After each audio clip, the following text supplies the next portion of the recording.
Hiya, welcome back to another video with me, Anya, as Makeup and Metaphors. Thank you so much for sticking with me, for coming back again. Get yourself a cup of tea, maybe your makeup kit, and let's get straight into talking about William Shakespeare and some of the things that I found really interesting in his life, and hopefully you learned something. There is a little bit extra at the end of this video. I was tagged in a Makeup Lovers question YouTube thing, so if you want to see the first 5 questions of that, stick around to the end. All right, thank you.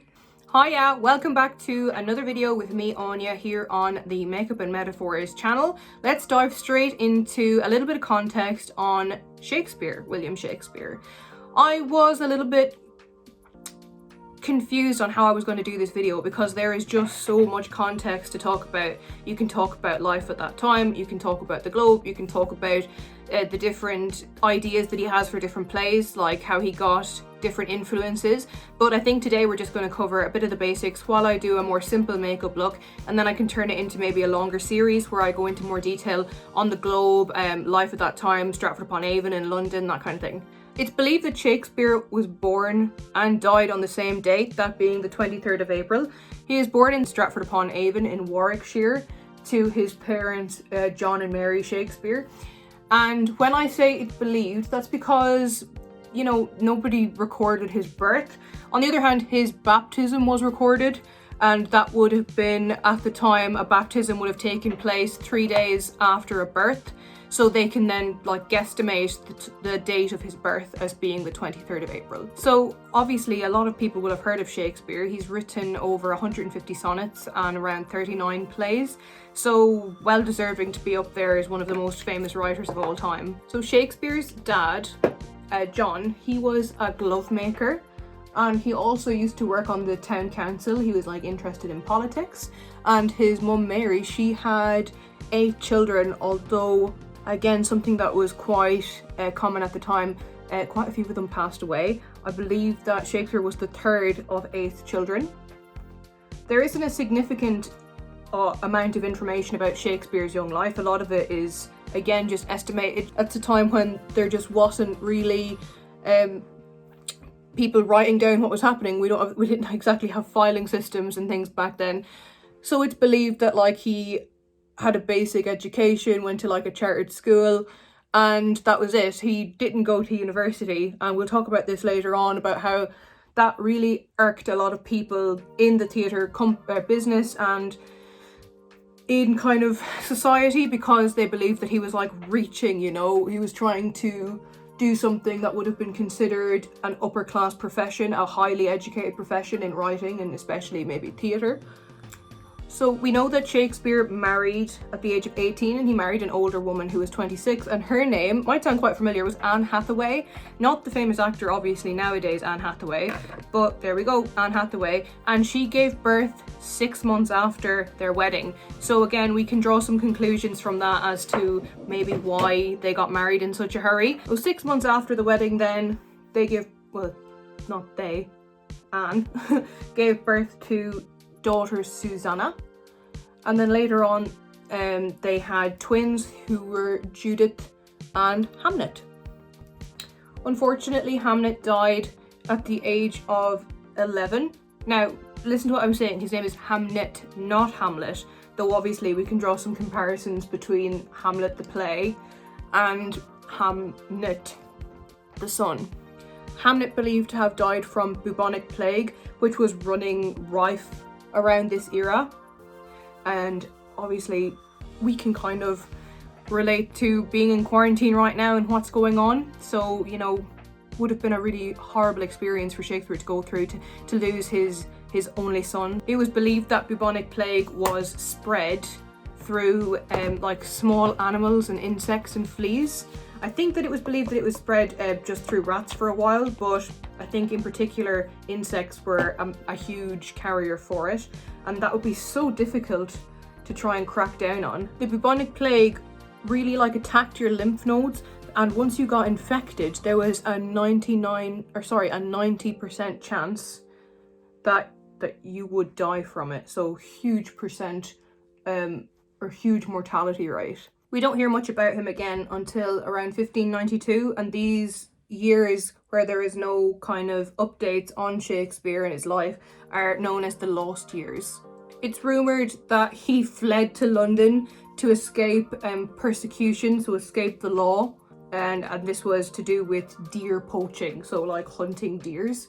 But again, we don't have like solid proof, it's just a rumour. So then let's go to later on in his life when his plays start being performed. And this is something that I talk about a lot in school, it's quite interesting. Shakespeare's plays were performed by the Lord Chamberlain's men. And this was a group of men who relied on a sponsor to pay their way. There wouldn't have been like an artist's grant or something like that to pay their wages. But after the death of Queen Elizabeth I, King James took over as their sponsor, and they changed the name of their acting group to the King's Men. And when I talk to students about this, I find it quite interesting that we can't actually rely on a lot of his history plays as factual, because think about it, if the king is paying your wages, you're obviously going to reflect the king in a good light. So in plays that have kings in them, like such as King Lear, there is, you know, the king plays the part of the victim, you know, like tossed between the sisters until he eventually goes mad, and you feel really sorry for the king. Even though obviously he wasn't the best, you still end up feeling a sense of pity for him. And that's because they wanted King James to obviously keep paying their bills. A lot of people believe that Shakespeare owned the Globe or built the Globe, and that just isn't true. So the Globe was built in around 1599, and Shakespeare was a shareholder in it. So he did get some of the profit from it, but it wasn't his. He didn't own the Globe. But then in 1610 it was closed for a little bit due to a huge outbreak of the Bubonic Plague. So we can kind of relate to that. Everywhere's closed now due to the virus. So we can see that maybe history is repeating itself a little bit there. They wanted to close down the theatre, because I always describe Shakespeare's plays as kind of being the EastEnders, the Coronation Street at the time. Everyone would go to them. It was like the television at the time, it was the humour. And while people associate Shakespearean language to be super like highbrow, actually it's not at all. Like the insults that he would use, the innuendos, sexual innuendos that he would use, it was actually, you know, proper scummy. Few facts about the Globe Theatre. I won't get into too many of them just because I think that's going to be a whole separate video, because I really love talking about the Globe. I know that sounds really lame, but it just has really awesome facts related to it, like about the stars on the ceiling, the trapdoors on the actual stage, the trapdoors on the ceiling, the different layers, the pit. Like it's just really interesting. So we're just going to talk about some basics of it now, just to give you an outline of it. So if you've never heard of the Globe before, obviously it was a theatre in London. It was where people in the Elizabethan era went to see Shakespeare's plays. It had different floors to it for the different class of people. It was literally like a visualization of the lower class and the upper class, with the lower class people paying less money to get in and the upper class people having a better view and paying more money for their seats. There wasn't any seats in the very middle of it. It was like a pit that people would stand in, and they would be called the groundlings, and they wouldn't have to pay very much to get in at all. And it was a very interactive play. Like nowadays, if you go and see a play, you're kind of expected to keep silent throughout it, but Shakespeare's plays were more like pantos. The audience would get super involved, like they would boo at characters, and kind of like a, you know, she's behind you kind of pantomime thing. So the Globe burnt down in 1613, but was then rebuilt in 1614, and a modern day version of it was constructed, in 1909. So the version that you go to now is pretty much that one. So as I said earlier, Shakespeare didn't actually own the Globe, but he had a 12.5% share in it, so he did make profit off it and ended up being quite wealthy. He created his will, signed it off and said, I am in complete good health, I know exactly what I'm doing, and then a month later he died. So I'll probably do a video on conspiracy theories on Shakespeare too. This is what this was going to be originally. I was going to do it about Shakespeare conspiracy theories, because there is a lot of them, like about his death, about did he really write the plays, things like that. but I thought I better give a brief intro into Shakespeare first before I can talk about the Globe and the conspiracy theories. Just like the previous writers that we've talked about, so like Dickens, Robert Louis Stevenson, William Golding, Shakespeare also died quite young, like young by today's standards. He died at the age of 52.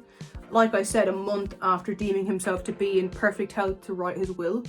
So, you know, is it a coincidence or what? So I looked into it a little bit, you know. Oh. So Shakespeare died at the age of 52, very similar to what we were talking about in my last few videos of like Robert Louis Stevenson, Dickens and William Golding. They all died young by today's standards, but back then that would have been quite an age, 52, like, you know, for not having the medical supplies that we have now and the knowledge that we have now of the health system. And that's something that I'll probably cover in a later video. Something that I really want to do is conspiracy theories surrounding Shakespeare, and there is a lot. I have put way too much contour on my nose and it looks awful. But it's something that I really want to do is the conspiracy theories surrounding Shakespeare. There's so many of them, like based on his life, his death, whether he actually wrote his plays himself. Some believe that his wife wrote his plays. Some believe that William Shakespeare was a group of people. Something really interesting. So that's definitely going to be covered in another video, as well as Globe and everything about the Globe. I just thought maybe I better introduce Shakespeare as a person before I go through all of those kind of more niche topics. You're gonna love them drinky noises, Jim. So it's been said in a journal by a reverend that Shakespeare was on the town the night before he died, maybe heavy drinking. So it could actually be considered that he died of alcohol poisoning. Right, quick spray before I'm on to eyeshadow. I'm not gonna use a fan for the Morphe aerosol spray just because it's so light that I nearly don't even need to dry it. I'm gonna go for a purple look today. I feel that's a little bit regal and Elizabethan. So, after Shakespeare died, he had left the majority of his estate and his earnings to his eldest daughter, Susanna. But don't get it twisted, he didn't actually leave it to her. He left it to her under the promise that she would then leave it to her eldest son. So, when I was reading it and I read, oh, he left it to Susanna, I was like, yeah, good on you, Shakespeare. Defying the norms of the time, but no, absolutely not. It was just left to his daughter under the guise that she would then pass it on to the next male.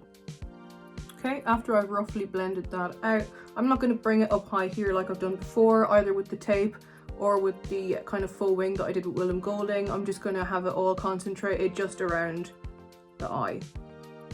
Blending it out with a clean brush like I've done with the other times. And this was just one colour. And instantly that looks much better.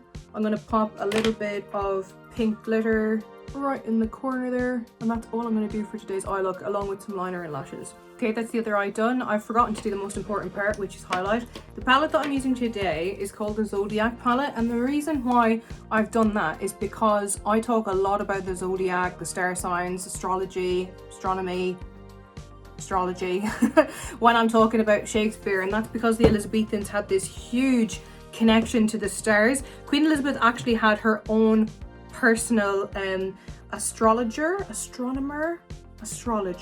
person who stared at the stars, that basically told her like what decisions, wow, getting to the end of the video when I start fluffing up my words, that she would make. So you know the way nowadays maybe you go to the back of a magazine, you see what your star sign says about you. They were really into that, and when I talk more about the Globe, you will see how much that was actually incorporated into the Globe Theatre. I'm gonna do a little bit on my pupil, on my nose tip, and on the bridge. Okay, so I'm gonna do what I did before, which was one eye on camera, liner and lashes, one eye off. So I'm gonna talk about Shakespeare's wife now for a second, get a nice close-up view. So Shakespeare's wife, while you would have thought that she would have gotten a lot in his will, he left her his second best bed. Oh, I need to sneeze. Wow, that's a tip. Didn't think I'd be giving a tip here. If you need to sneeze while you're doing your eyeliner, hold your eyelid up like that, and then if you squint or whatever, it won't transfer above. I don't know if I'll leave that into the video or not because that is embarrassing. So he left her his second best bed, which has been analysed by Shakespearean enthusiasts as, was that him kind of being a bit sassy? Was he saying, like, you know, she was only the second best? Maybe he had a mistress, you know? But other people have said that the second best bed would have actually been their marital bed, like the bed they would have had when they first got married, and maybe it was actually him being super romantic. Personally, I don't know. Like, I'm not going to pick between the two.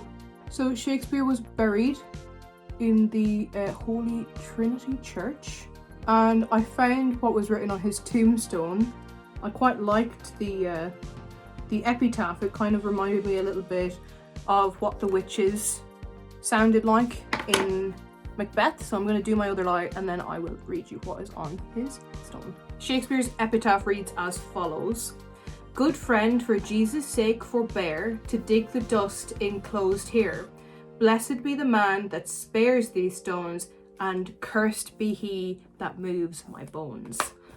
I think that that's pretty cool. There is another small part to this video, and that is I actually got tagged in like a beauty YouTuber thing, which I was quite surprised about. There's a nice little community of us on Instagram, and I'm just going to answer some of those questions right now. I'm going to split it up because there's 15 questions in total, and I'm just going to do 5 over the next few videos. So if you want to hear me answer some of those questions, stick around. So the first question is, how do you prepare to film? So somebody actually commented this on one of my last videos as well. How do I pick the authors that I'm going to do? And that's, I kind of pick what I've been teaching over the last year.